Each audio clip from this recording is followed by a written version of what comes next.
And welcome to the marketplace. The 16 days of activism against gender-based violence is in full swing. Tonight, we're going to be concentrating on women.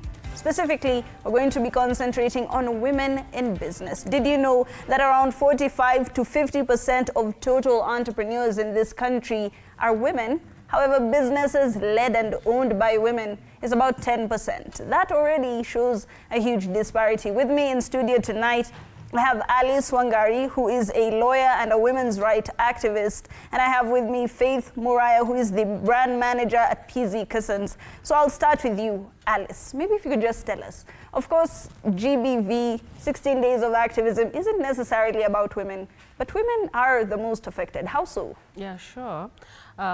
Thank you so much. Good evening to you. Good evening, Faith. Good evening, our viewer. I must say that the 16 days of activism against gender-based violence, when we talk about gender, we talk about men, women, and the queer community or the sexual minorities, those people who do not wish to be identified by the dualities of gender. But in recent times, and especially in our country, we have seen a spike in increased issues of violence against women, which have even escalated into aspects of femicide.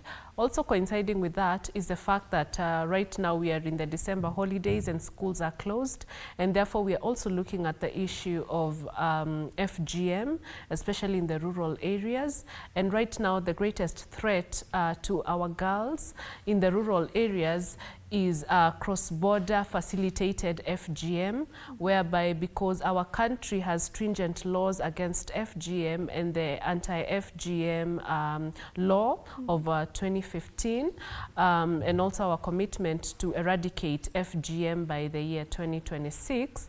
Now, those girls are usually transported to the neighboring countries where that FGM is conducted to them, and then they are returned back to the country once they are healed. Right. So therefore, this is an opportune moment for us to take stock of the issues that are bedeviling mainly women, because those are mainly the issues that have come to the fore.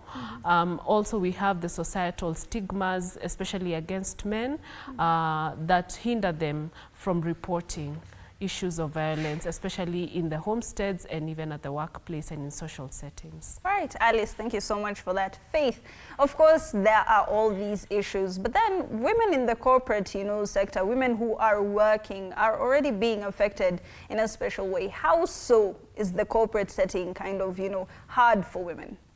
So in the corporate setting, I can say that women are still striving to go into the glass ceiling. And the reason that we are striving is because obviously our fathers and mothers educated us further than what we expected as of now.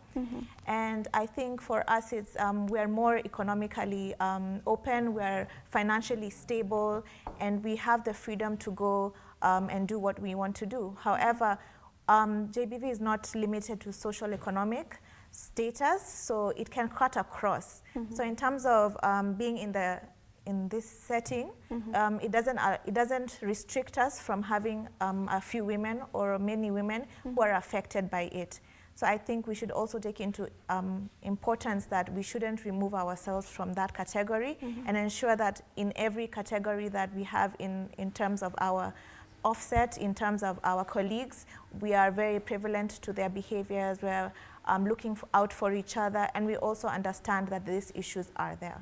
All right, Faith, maybe if you could just tell us, of course, when you look into, corporate settings and you put the numbers aside a little bit, you're a brand manager. How exactly can a brand either, reduce cases of GBV or even exacerbate it? I wouldn't say that we can eradicate it, but we can definitely ensure that we are able to influence the affected majority. So in terms of where we stand as I stand as a brand manager is that I handle a product that is very advocacy for women, and we push the confidence of women. We ensure that women are taken care of. They are taking care of themselves. They understand their rights, and also they are confident in who they are. And also women standing as togetherness. This ensures that we're able to speak, we're able to talk, and we're able to withstand whatever issues we have in the society. All right, Alice, Yes. of course, these are very important things to the welfare of the woman, and we also must think about the economy. So how exactly could inclusion and protection of women help in enhancing and, growing our economy? Right. So one of the things that we need to focus on is, for example, develop gender-conscious policies, especially at the workplace. So far, we are looking at proposing an amendment to the Employment Act of 2007, because as at now, it states that any organization that has over 20 employees is supposed to have a well-coded anti-sexual harassment policy. But we see that sexual harassment requires no quorum. It's inchoate. You can have 2 employees and still there are cases of harassment. Harassment also is not personified. It's a systemic challenge. And therefore, we would be seeking to amend that piece of legislation so that all organizations that are hiring people would have that express anti-sexual harassment policy, and it be embedded within any contract and offer letter for every employee to sign that within the contract, and so that it also becomes conscious unto them that it is a code to be abided by within the precincts of employment. That is one of the things. The other thing is, of course, teaching people, especially in employment, to be conscious about their rights. So rights-centered type of employment, rights-centered type of labor. And I'm glad, going by that yesterday I was in a forum by the National Youth Council, and I was actually educating the youth about contract negotiation and rights-based employment. Yeah, because there's a lot of abuse also that happens directly or indirectly, overtly and covertly within the employment settings.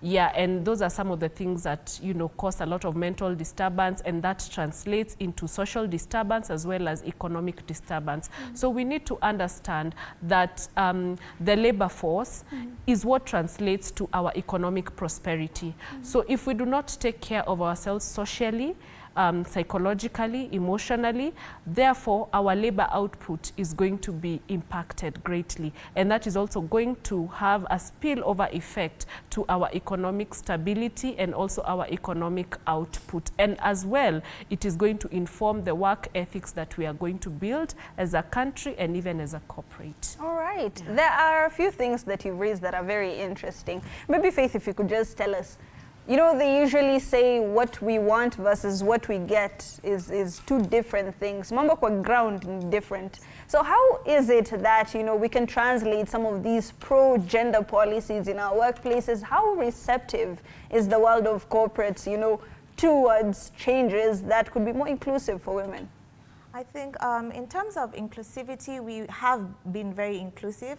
I work with a team of amazing women who are in leadership, and that's what makes it very aspirational for even the young girls coming into corporate. There have been other policies that have been made throughout, like mothers' rooms and other facilities that have really helped women embody, one, their career, and hence they're able to go back, get back on their feet after they have a child. And so I don't think that there's any restriction or any hindrance from any policies that are coming through. And we are able to get our services and what we have. So ground quite to see different. Right. And how can you promote, this feel good? Because Alice has said that, once the internal customer is feeling nice, the external customer is going to feel nice as well. How can we promote this? How can we make women more confident, more bold? What are some of the things they can do? I think it starts all with nurturing, where we come from, our homes. So our parents and we as a society need to nurture our girls and also our boys to become more emotionally intelligent, more aware of themselves, and also just have a lot of, how do you say this? A lot of open and receptive yes, conversation. yes, be open and be able to communicate in society. Then we can be able to raise people who are able to go into society, and we have less of this.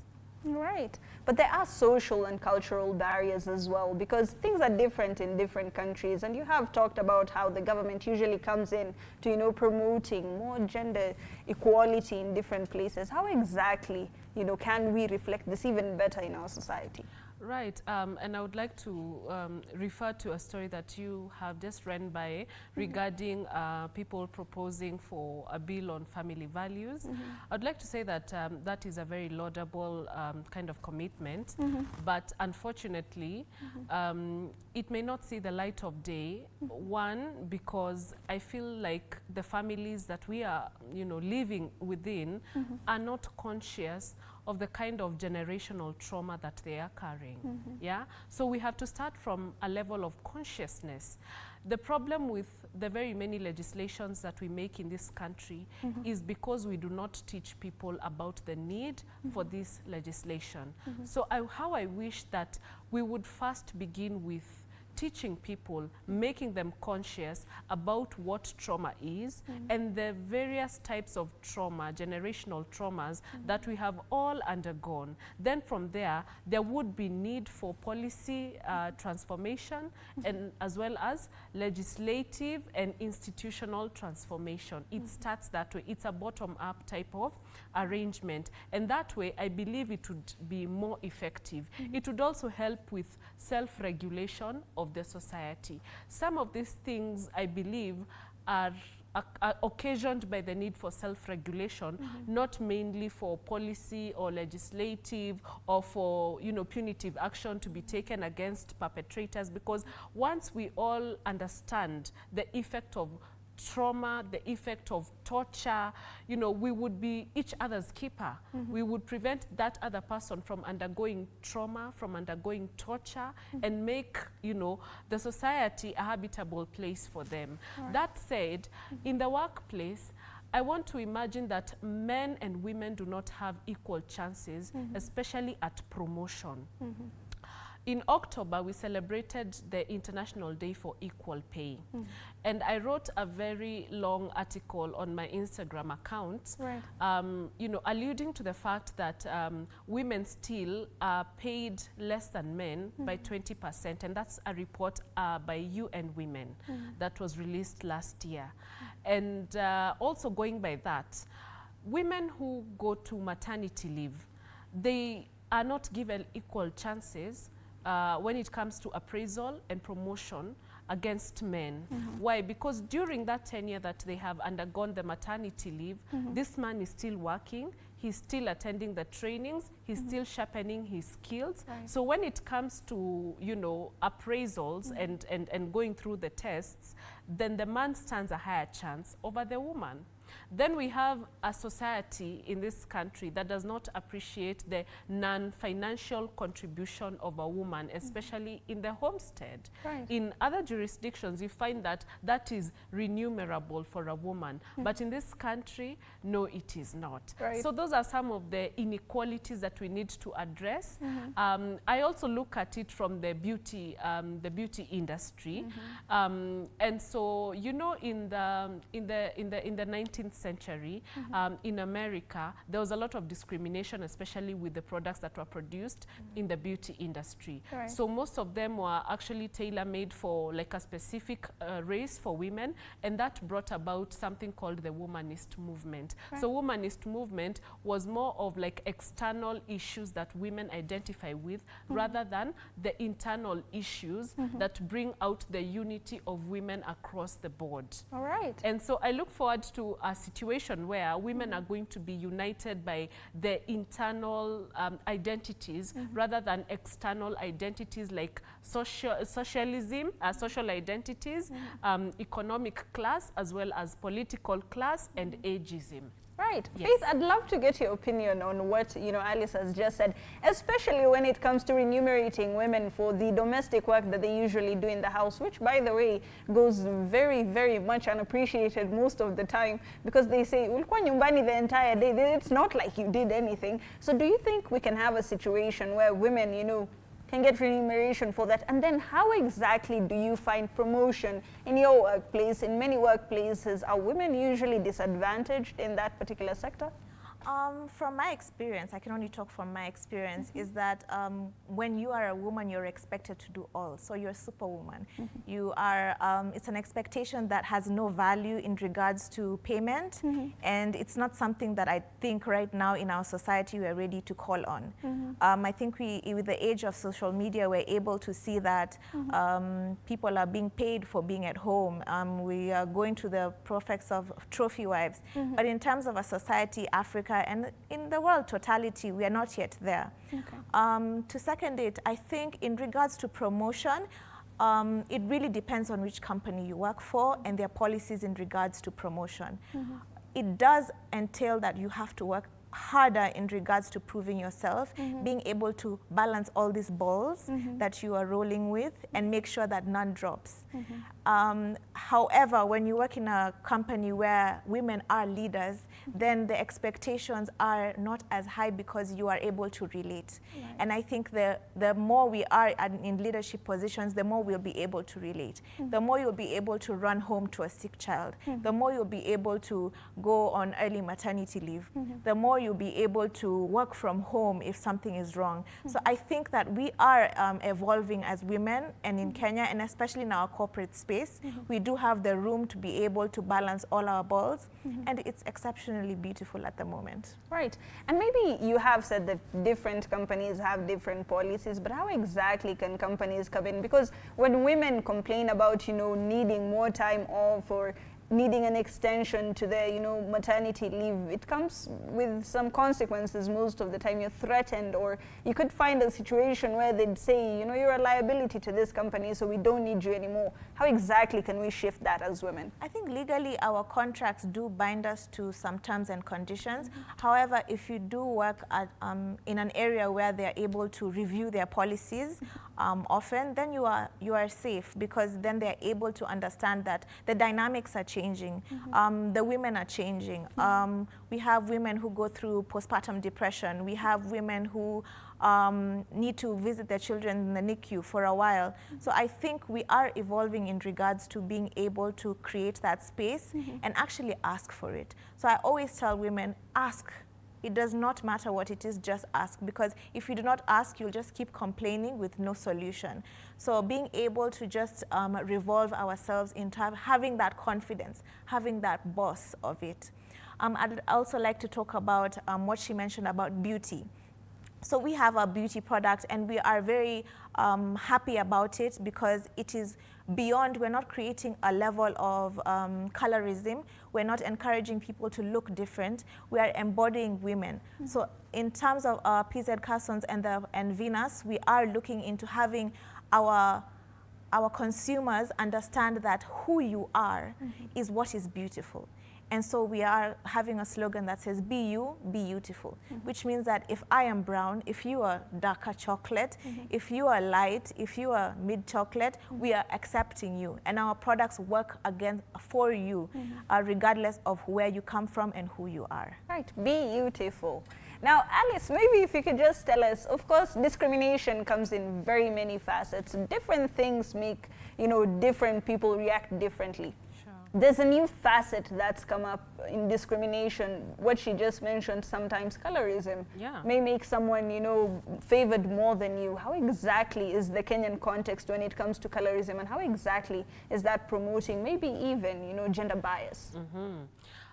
Speaking from a standpoint of myself being a victim of colorism at the employment space, I would tell you that it's a real threat.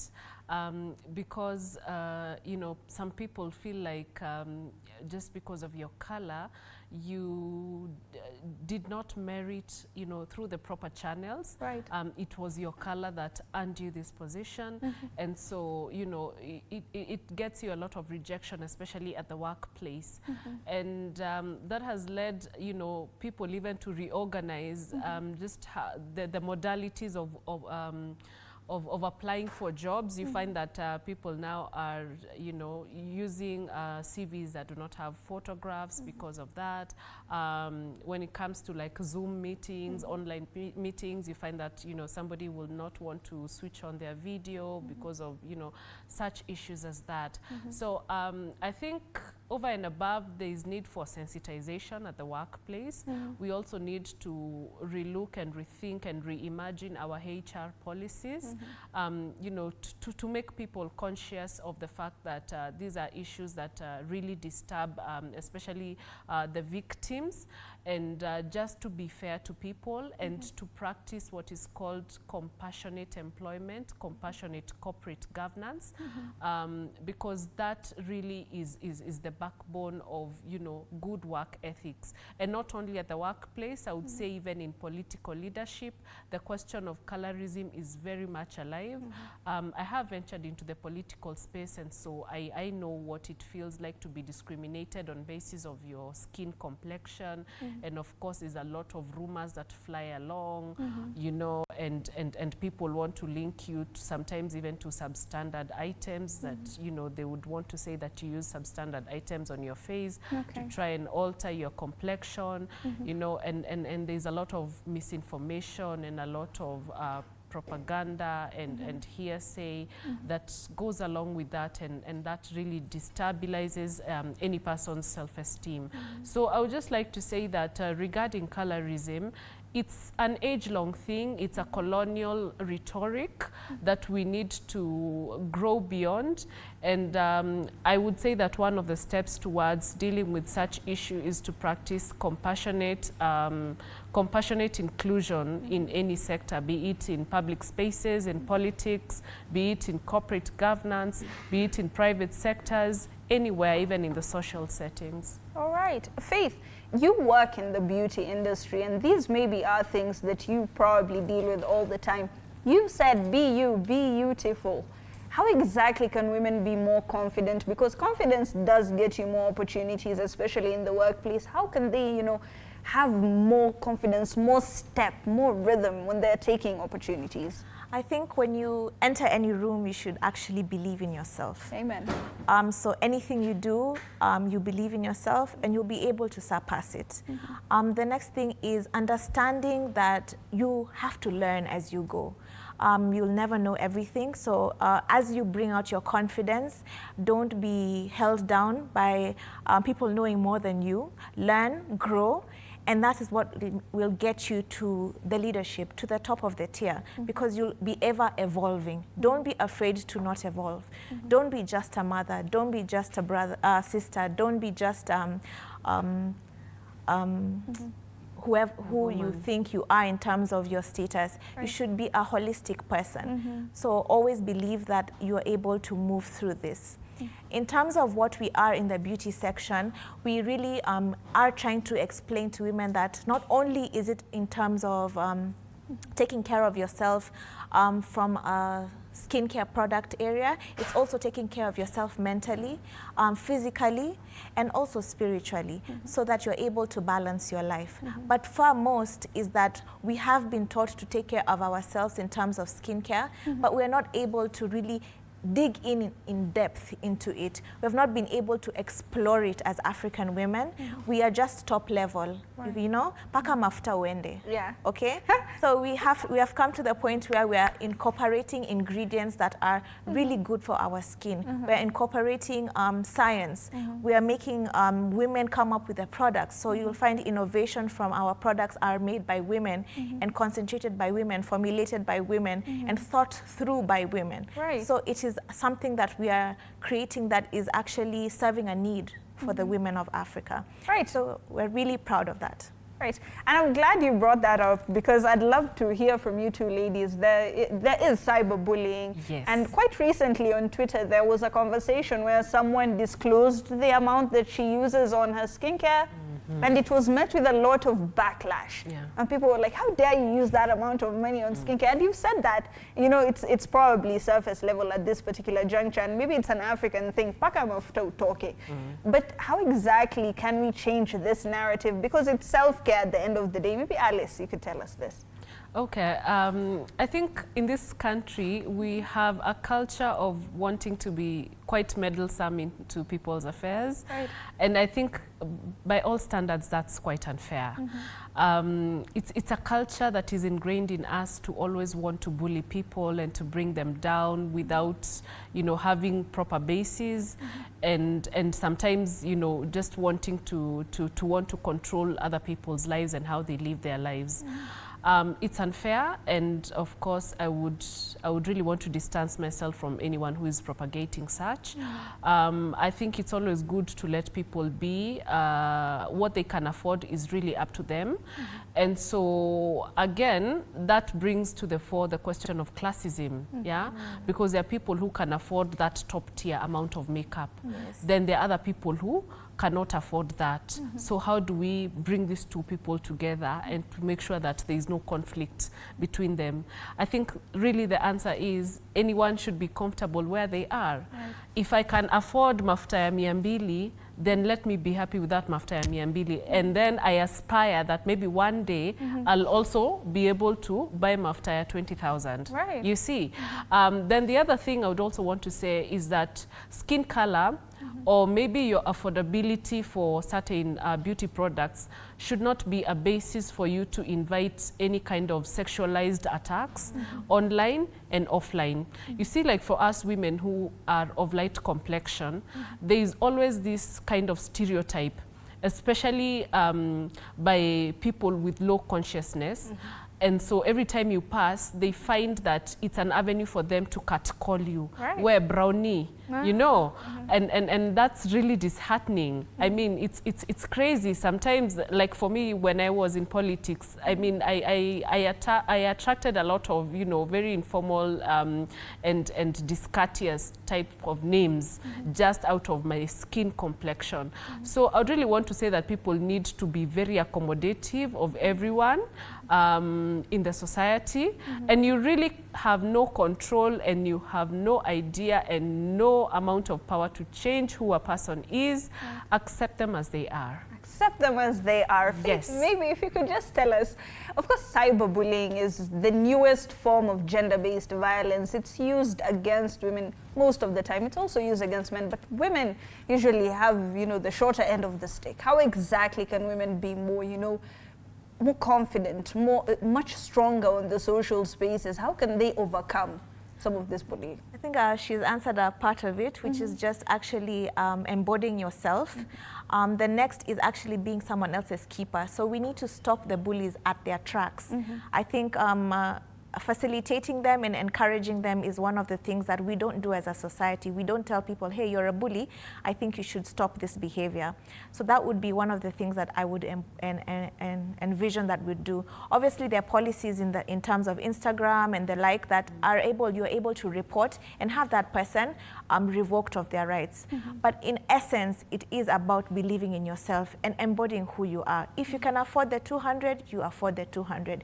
If you afford the 20,000, you're well and good. The ability to be able to ignore the noise outside is really something that needs to be ensured that you have that capacity. Right. Faith, let's talk about pink tax for a moment. This is usually associated to women's products, and a lot of people have been talking either for or against it. Does it exist, especially in the Kenyan context?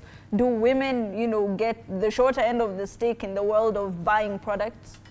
Not necessarily. I think we have been able to, as a beauty category, been able to produce products that are better quality for our community. We are able to ensure that we are having the needs met for the ladies and the women. So we are not in that point at the moment. All right. And maybe Alice, if you could just tell us, you have talked about how, policy-wise we are lacking, especially within, the government. How can we ensure that, while knowing that 50% of the entrepreneurs are female, that more of them are owning these businesses? One is to create gender-friendly policies, gender-friendly laws. Remember, as at now, most of those enterprises are actually owned by women who access loans, and also the AGPO tenders, which are really difficult to come by and require a lot of networking and lobbying within the government circles for you to be privileged, even to have the list of the tenders and for your company to be pre-qualified. One of the things that I have come across, especially from most women, especially in like the informal sectors and those women in the rural areas, is that these government-sponsored fundings, they have a lot of like red tapes, and there's a lot of like impractical requirements that are required of them for them to access these loans. And they would like that the requirements for accessing these loans to be a bit relaxed, so that they can be accessible to all and sundry. Yeah. The other thing I think is also the tax regimes need to be very gender conscious. I say that because in the revoked finance bill of 2024, there was a question of the eco-tax that was aiming at taxing, among other items, the care items for women, that is the sanitary towels, and also for the question of persons with disability, there's a question of the diapers and the catheters. Yeah, so taxation of such items, of course, is very detrimental, especially to women, and that is really something that needs to be looked into. So the tax regimes need to be very gender conscious. The business environment also needs to be very gender conscious. There's also need for like insurance covers for women, especially those who work in informal sectors, those who work in industries. They also need to be taught how to, get the covers, and also to be shielded from hazardous equipments that may harm them health-wise. Right. Thank you so much, Alice. Faith, just in a minute, because we've definitely over, and I'm told 30 seconds. In 30 seconds, Faith, maybe you could just tell us, how can we be more gender conscious? We need to understand that we are all different, okay? And revolving around men and women, raising a boy child, I have realized that we are actually very different in the way we think, in the way we are raised, in the way we are nurtured.